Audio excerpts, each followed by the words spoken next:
Hallelujah, Hallelujah,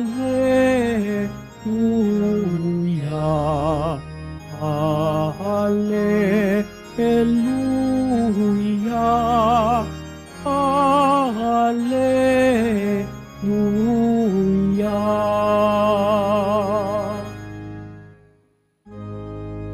Tayo'y tinawag ng Diyos upang magningning ng lubos sa aral ni Kristo Jesus. Hallelujah,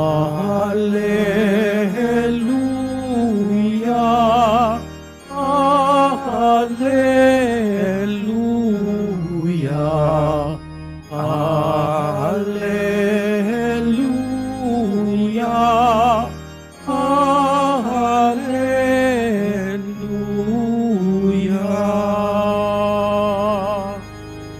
Sumainyo ang Panginoon. At sumairi. Ang mabuting balita ng Panginoon ayon kay San Marcos. Papuri sa iyo, Panginoon. Noong panahong iyon, si Jesus at ang kaniyang mga alagad ay nagdaan sa Galilea. Ayaw ni Jesus na malaman ito ng mga tao sapagkat tinuturuan niya ang kaniyang mga alagad. Sinabi niya, ang anak ng tao ay ipagkakanulo at papatayin, ngunit muling mabubuhay sa ikatlong araw. Hindi nila naunawaan ang sinabi niya, ngunit natatakot naman silang magtanong sa kanya. At dumating sila sa Capernaum. Nang sila'y nasa bahay na, tinanong ni Jesus ang kaniyang mga alagad, ano bang pinagtatalunan ninyo sa daan? Hindi sila kumibo, sapagkat ang pinagtatalunan nila ay kung sino sa kanila ang pinakadakila. Naupo si Jesus, tinawag ang 12 at sinabi, ang sinumang nagnanais maging una ay dapat maging huli sa lahat at maging lingkod ng lahat. Tinawag niya ang isang maliit na bata at pinatayo sa harapan nila. Pagkatapos, kinalong niya ito at sinabi, ang sinumang tumanggap sa isang maliit na bata tulad nito, alang-alang sa akin, ay tumatanggap sa akin. At sinumang tumatanggap sa akin, hindi ako ang kaniyang tinatanggap, kung hindi ang nagsugo sa akin. Ang mabuting balita ng Panginoon. Pinupuri ka namin, Panginoong Hesukristo. Magandang umaga po sa inyong lahat, mga kapatid kay Kristo.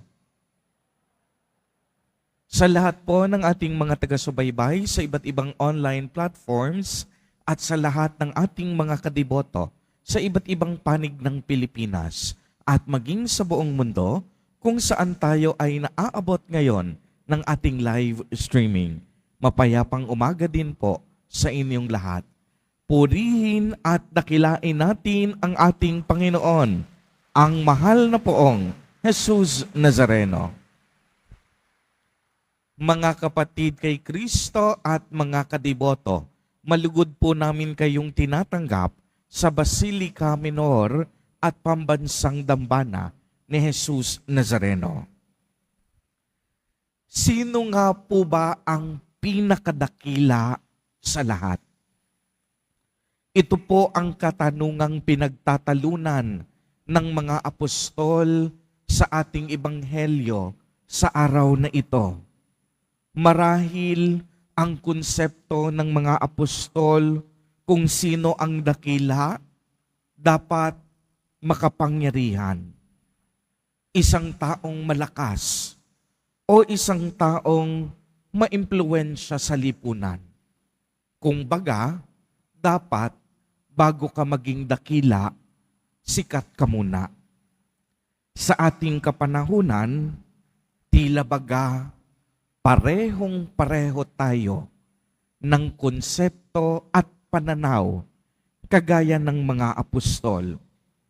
Sapagkat minsan sa ating pagkukuro, marahil yung dakila sa atin, isang taong may sinasabi din sa lipunan. Kaya nga kalimitan, kung sinong mayaman at makapangyarihan, siya ang tinitingala ng karamihan. Minsan naman, ang isang profesional para sa iba, dakila, yung may mataas na pinag-aralan. Isang taong maraming ari-arian at sagana sa material na karangyaan. Subalit, ang pananaw na ito ay kabaligtaran sa pananaw ni Jesus Nazareno. Ipinaliwanag ni Jesus kung ano ang ibig sabihin ng tunay na kadakilaan. Sinabi niya, ang sino mang nagnanais maging una, dapat maging huli sa lahat. At ikalawa, maging lingkod ng lahat. Maliwanag sa sinabi ni Jesus Nazareno ang dalawang makapangyarihang mensahe na nais niyang iparating sa bawat isa sa atin. Una, kababaang loob. Ikalawa, paglilingkod. Bakit kababaang loob? Sapagkat si Jesus Nazareno mismo ang larawan ng kababaang loob at pagpapakumbaba. Pagmasdan ninyong mabuti. Minsan nang sinabi ni Apostol San Pablo sa mga taga-Filipos na bagamat si Jesus Nazareno ay totoo at tunay na Diyos, hindi niya pinagpilitan ang kaniyang sarili na maging kapantay ng Diyos. Anong ginawa niya? Hinubad niya ang lahat ng katangian ng pagiging Diyos, naging masunurin sa Diyos Ama, at nakipamuhay sa atin. Nakipamuhay sa aba nating kalagayan. Kaya nga kung inyong mapapansin, hindi naman pumunta si Jesus Nazareno sa ating mundo upang magpasikat at maging sikat sa lahat. Hindi naman siya pumunta sa atin bagamat siya'y Diyos upang husgahan ang bawat nating pagkakamali at mga kasalanan. Hindi naman siya pumunta sa mundo natin para ipagsigawang ako ang Diyos, na purihin ninyo ako at sambahin ninyo ako. Hindi. Pumunta sa Jesus Nazareno, tahimik, isinilang sa sabsaban, isinilang na walang karangyaan, tahimik na inunawa ang bawat isa sa atin. Di naman niya sa kaniyang puso ang bawat nating pagtangis, pagluha, pag-iyak, at paghihirap. Nakisalo siya sa hirap ng ating pinagdadaanan sa buhay. Ibinaba niya ang kaniyang sarili upang madama natin na hindi tayo nag-iisa. Nakiramay si Jesus Nazareno sa bawat isa sa atin. Sa madaling salita, walang pagkakataon na pinabayaan tayo ng Diyos. Mula noon, mula ngayon, at magpakailanman, sinasamahan tayo ng Panginoon. Ikalawa, paglilingkod. Kung inyong mapapansin, napakaswerte po natin at napakapalad natin bilang mga tao. Sapagkat ang Diyos na siyang lumikha sa atin ay ang siya Diyos din na naglingkod at nagligtas sa atin. Pinaglingkuran tayo ni Jesus Nazareno upang ipakita sa atin kung ano ang ibig sabihin ng pagbibigay ng sarili para sa ating kapwa at iniibig.